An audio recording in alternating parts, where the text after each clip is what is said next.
What's going on, y'all? It's your boy RedGame27. I'm back again with another video, and I apologize people that I've been gone for a while, but it was for the greater good.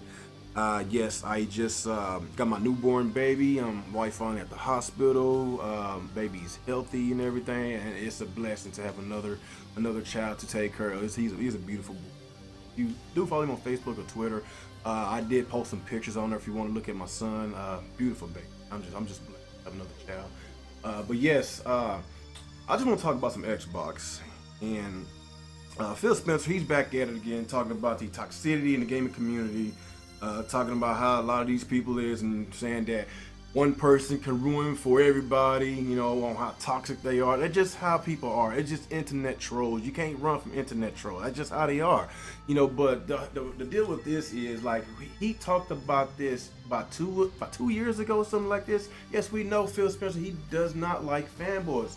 I don't like fanboys, but it doesn't mean that he needs to focus on that side of the room instead of focus on the other side of the room with the real Xbox fans that want better for the company. And I'm on that other side of that room that I want them to do better. And by them to do better, you have to release more exclusives.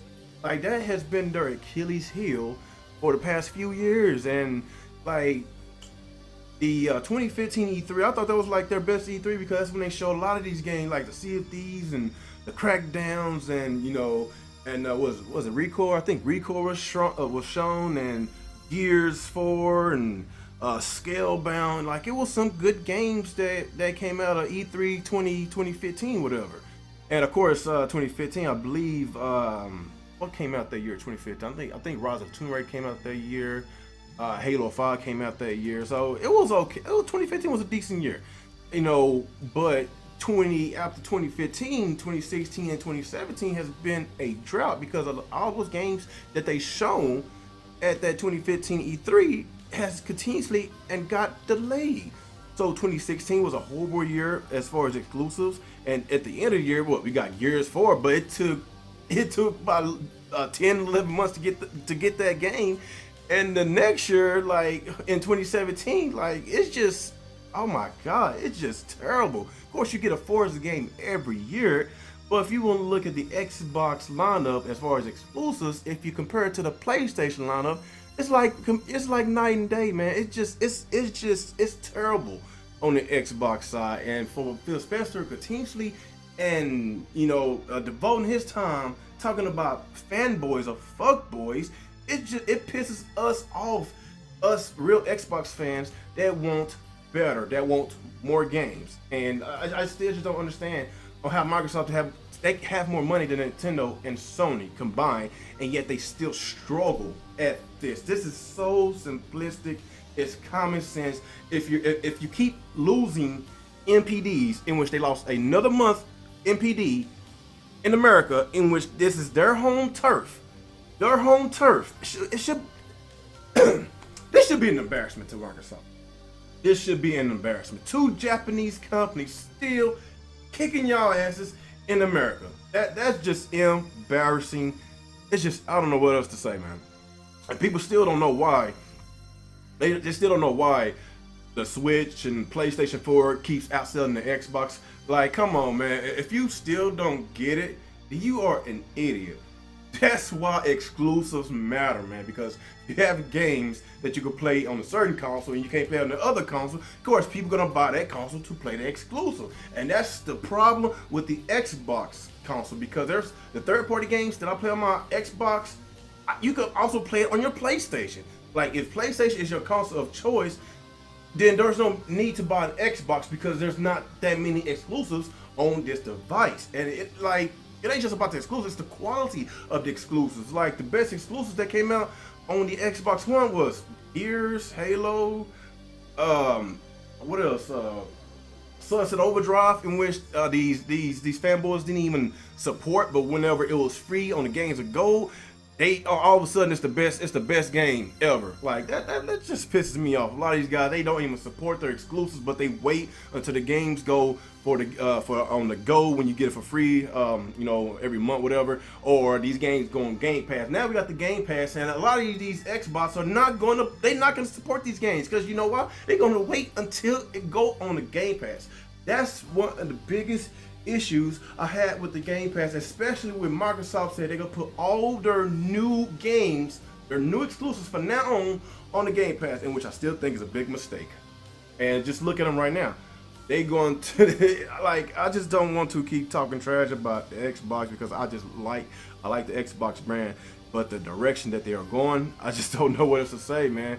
If you ain't got no exclusives, then don't expect to win. Don't expect to sell the same amount of consoles that the PS4 is selling, that the Nintendo Switch is selling, because they have a lot of games you cannot play on the Xbox. That is the biggest issue. Look at the PlayStation 4 lineup.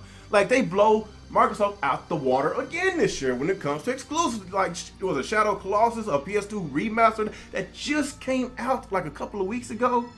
Then you got the Yakuza 6. That's a fantastic series. I love the Yakuza series. You know, of course, you got the God of War. What else? What's the other game that's coming out? Was it Ni no Kuni 2? Spider-Man, Days Gone, Detroit Become Human. Like, these games look so damn interesting. They're good. Like, especially that Spider-Man. That game looks so awesome. Especially you got Islamic Games making this game. The developers that did Sunset Overdrive, in which a lot of Xbox slept on. So like I say, man, PlayStation 4 ain't going nowhere. They're going to continuously and beat the crap out of Microsoft in their home territory. Same with the Nintendo Switch. It's a hot new product that has a lot of good games, good exclusives, and a lot more to come. And of course, you can have a lot more third-party support coming to the system, because this Switch is selling like hotcakes. Like, it's just like there's no stopping it, man. And of course, the Switch just won the NPD in America, another Japanese company beating, you know, Microsoft in America again. But a lot of people just don't understand why are they winning. Like, it's just so dumb. But yet Phil Spencer is continuously focusing on that side of the room, but not that side that wants Microsoft to do better. That is my biggest issue. Like, yeah, I understand, Phil. I hate the toxicity in the gaming community, but you just cannot, like, you can't run from trolls. Trolls gonna be everywhere, man. Like, there's nothing you can do with these trolls. Like, a lot of these guys just don't have lives. You know how many times I've been called the N-word on the internet? Like, come on, man. Like, they're not going nowhere. They're keyboard warriors. They're wimps. They're cowards. Just leave that side of the room alone and focus on building your Xbox brand. That's all I want. Continuously and build your Xbox brand. Like, keep making more good exclusives, or you know, some of these exclusives that we had earlier this generation, like Recore or Rise on the Rome or Sunset Overdrive. Like, I would love to have sequels with these games. I would love to, but it's like these games, it's one and done. If they don't get the sales they want, it's one and done. Trash it, go to another one. Trash it, go to another one. And that's why we are in this mess that we are in right now.